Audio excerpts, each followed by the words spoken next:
नमस्कार। बरसात ही बरसात, भारी बरसात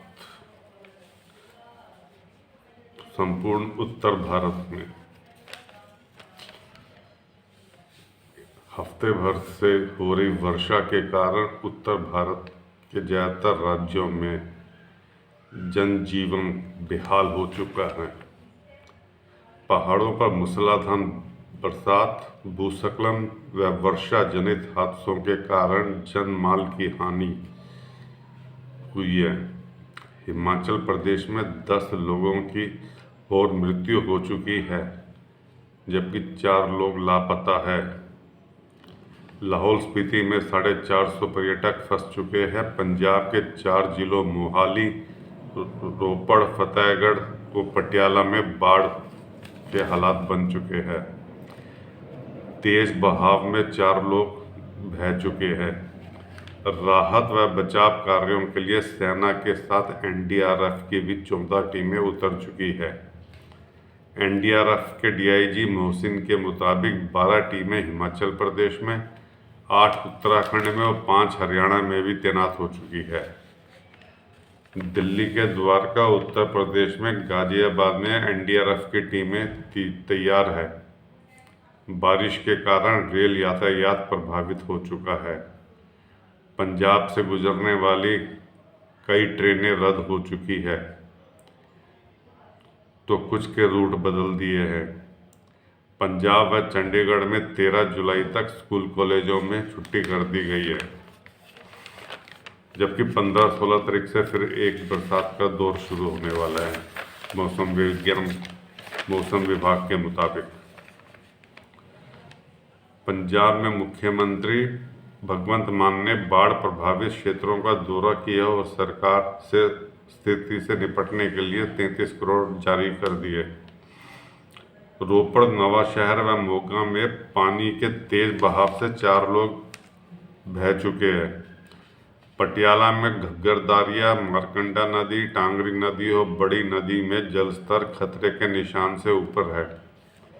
सतलुज से सटे जालंधर और लुधियाना के गांवों को खाली करने के आदेश दे दिए।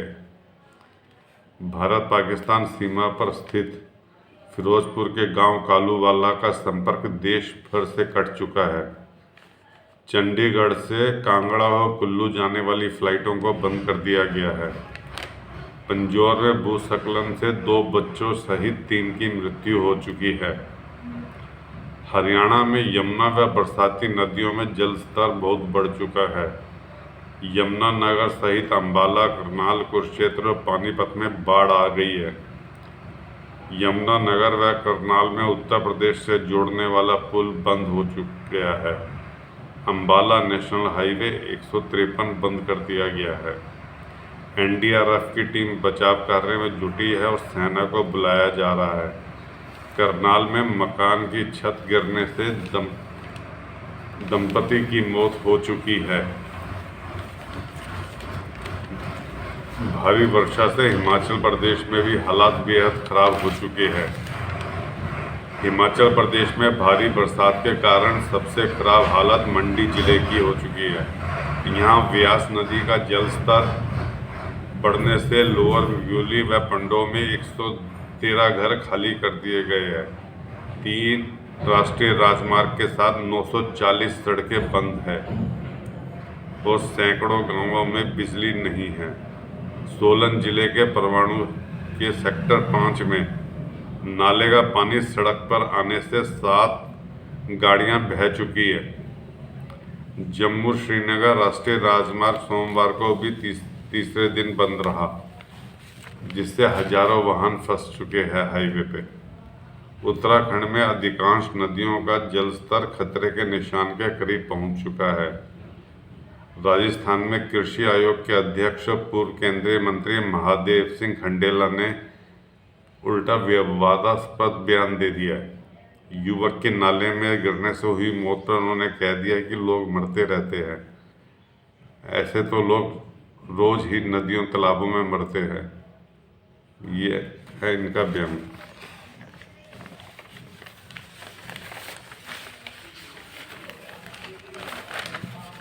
उत्तर भारत के कई राज्यों में भारी वर्षा से उपजे हालात से निपटने में राज्यों की मदद के लिए केंद्र सरकार भी सक्रिय हो चुकी है। प्रधानमंत्री नरेंद्र मोदी ने हिमाचल प्रदेश के मुख्यमंत्री सुखविंदर सिंह सुक्खू और उत्तराखंड के मुख्यमंत्री पुष्कर सिंह धामी से बात कर हालात की जानकारी ली और हर संभव केंद्रीय सहायता का आश्वासन दिया है।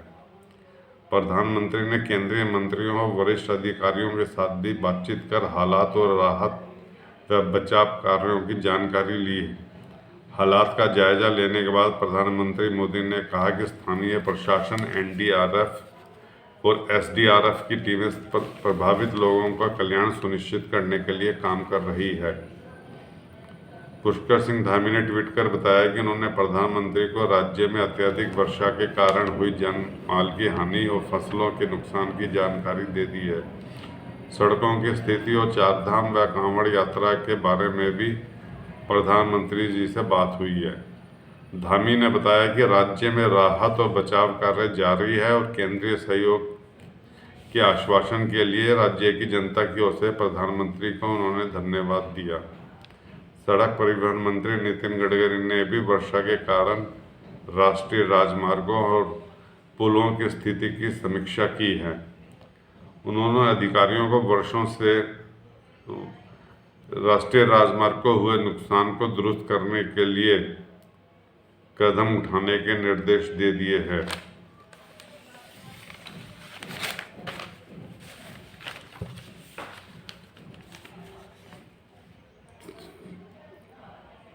संपूर्ण उत्तर भारत में पिछले 2-3 दिनों में भारी वर्षा के कारण ज्यादातर शहरों में जल भराव के कारण उभरी समस्याओं की जड़ कई वर्ष पहले राज्यसभा में केंद्रीय शहरी राज्य मंत्री के इस जवाब में छिपा है कि देश में शहरी प्लानरों की अनुमानित संख्या 5000 है।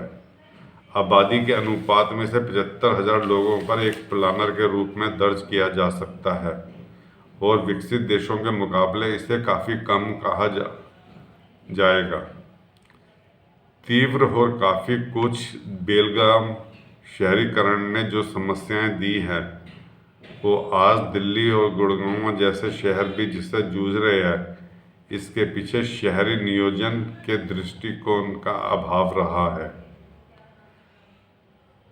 फौरी तौर पर समस्याएं हल करने की प्रवृत्ति शहरों को बदहाल बना रही है। यही वजह है कि देश के लगभग आधे शहरों कस्बों के लिए कोई मास्टर प्लान है ही नहीं, और यदि है भी तो प्लानरों की नियुक्ति नहीं की गई है। यदि प्लानर नियुक्त भी है तो आउटसोर्स के रूप में। प्लानिंग में ड्रेनेज की चिंता हो जल निकासी प्राथमिकता की सूची में सबसे नीचे है।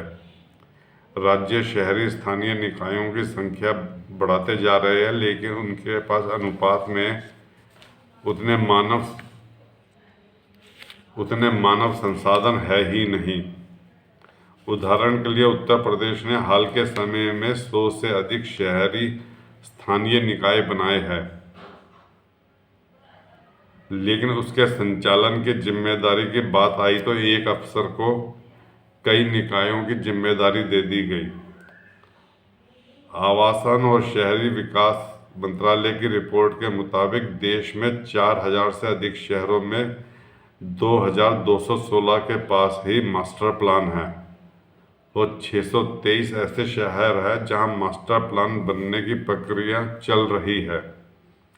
आबादी और प्रशासनिक इकाई के आधार पर प्लानरों की जरूरत के हिसाब से संख्या बदली जा सकती है, लेकिन विभिन्न स्तरों पर 85,000 से 90,000 प्लानरों की तत्काल आवश्यकता है जो शहरी विकास के कार्यों की रूपरेखा बनाएं और 10-20 साल की जरूरत का आकलन भी करें।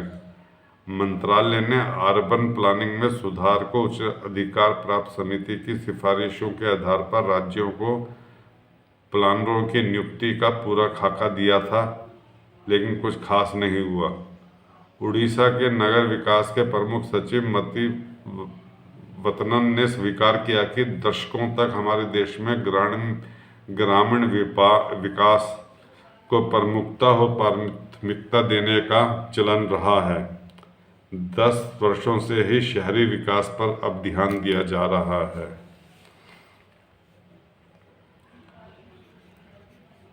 उधर भारतीय मौसम विभाग के संसाधनों और समृद्धि में वृद्धि के बावजूद मौसम का पूर्वानुमान बहुत बार फेल हो रहा है। पहले मानसून के आने की तिथि को दो बार संशोधित किया गया और फिर अरब सागर के चक्रवात की दिशा को भी अनुमान लगाने में देर हुई। अब अचानक 3 दिनों से अचानक इतनी तेज वर्षा का आभास भी नहीं हो सका। ऐसी स्थिति के लिए मौसम विज्ञानी जलवायु परिवर्तन को जिम्मेदार बता रहे हैं। देश के उत्तरी हिस्से में 4-5 दिनों से 2 हवाएं 2 दिशाओं से नमी लेकर दूसरे की तरफ खतरनाक मिलन के लिए आ रही थी। डॉपलर वेदर रेडार सिस्टम के जानकारों को इसका एहसास तो था, किंतु अंदेशा नहीं था कि इतनी बड़ी बारिश से तबाही ही होगी। ऐसे में प्रश्न उठता है कि हवाओं के बिगड़े पैटर्न को समझने में कहाँ चूक हो रही थी। आईएमडी के महानिदेशक मृत्युंजय महापात्रा का कहना है कि मौसम का 100% सटीक पूर्वानुमान संभव नहीं है, क्योंकि यह गणितीय फार्मूले पर आधारित होता है। महापात्रा का तर्क है कि पूर्वानुमान की सत्यता का प्रतिशत अलग अलग होता है। भारी वर्षा के लिए औसतन 78% आकलन सही होता है। 3 घंटे पहले तक 86%, एक दिन पहले तक 88% और 5 दिन पहले का आकलन 60% तक सच होता है। चक्रवात का पूर्वानुमान 100% तक सच होता है। आईएमडी अपने सिस्टम को अपडेट करता रहता है। अभी देश में कुल 37 डॉपलर है। इस 10 वर्ष पहले तक सिर्फ 15 थे। 2026 तक इसकी संख्या बढ़कर 77 करने का प्रयास है। हालांकि पिछले 5 वर्षों के दौरान मौसम की विभिन्न स्थितियों के आकलन की सटीकता में 20 से 40% की वृद्धि हुई है। इसमें अभी और सुधार का प्रयास किया जा रहा है।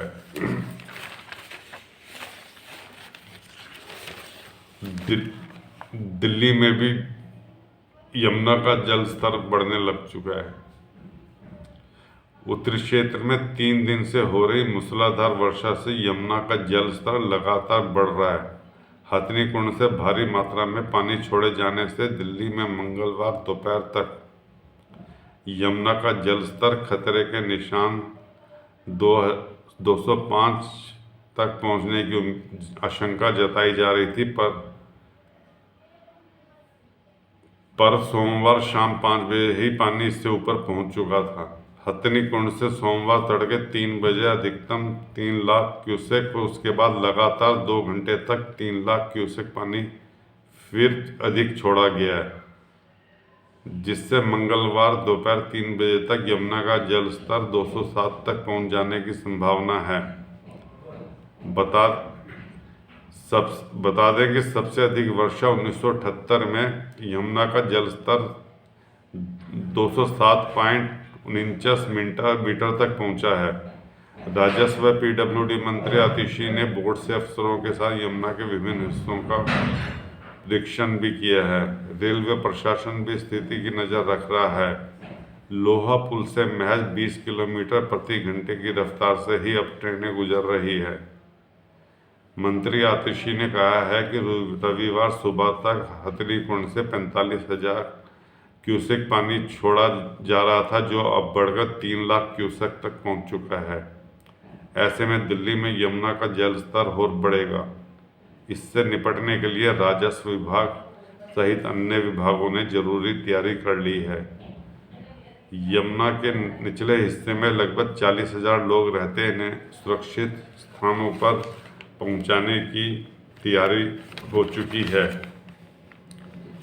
वर्षा व रेलवे ट्रैक की क्षति व जलभराव के कारण यात्रियों की भी परेशानी बढ़ चुकी है। वर्षा से पंजाब, हरियाणा व हिमाचल में कई स्थानों पर ट्रैक को नुकसान पहुंचा है। जिससे वंदे भारत, राजधानी में शताब्दी जैसे ट्रेनें भी निरस्त करनी पड़ी है। पंजाब की तरफ से आने वाली 75 से ज़्यादा ट्रेनें निरस्त कर चुके हैं, जबकि कई ट्रेनों का रास्ता बदल दिया है।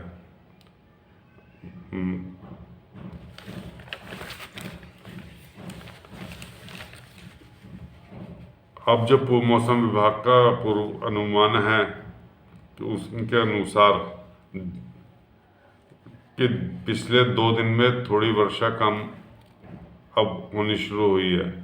शनिवार और रविवार को 100 मिलीमीटर से अधिक वर्षा हुई, वहीं सोमवार को यह 10 मिलीमीटर तक भी नहीं पहुंची। मौसम विभाग का कहना है कि धीरे धीरे वर्षा कम होगी और इस दौरान टेम्परेचर में भी कुछ वृद्धि होगी।